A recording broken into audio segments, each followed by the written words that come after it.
Top 10 Foods in Chicago. Chicago is a city known for its diverse and delicious food scene. Here are 10 popular and must-try foods in Chicago. Deep dish pizza. This thick-crusted pizza is a Chicago specialty, typically loaded with cheese, sauce, and various toppings. Italian beef sandwich. Thinly sliced roast beef is slow-cooked and seasoned with herbs, then served on a roll with hot giardiniera or sweet peppers. Chicago-style hot dog. A hot dog served on a poppy seed bun with yellow mustard, relish, onions, tomatoes, pickle spear, and celery salt. Garrett's popcorn. A beloved Chicago snack, this popcorn is mixed with sweet and salty flavors, including the famous Chicago mix that combines caramel and cheese popcorn.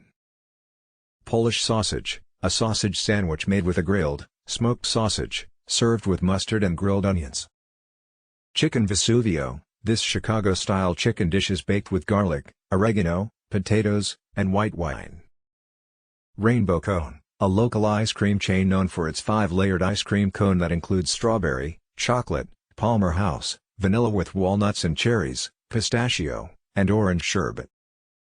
Beef and sausage combo. A sandwich that includes both Italian beef and sausage served on a roll. Portillo's chocolate cake shake. A thick milkshake made with vanilla ice cream, chocolate cake, and chocolate syrup. Gyro, a Greek dish that is a popular street food in Chicago. It typically includes seasoned meat, usually lamb, onions, tomatoes, and tzatziki sauce served on a pita bread. Like and subscribe.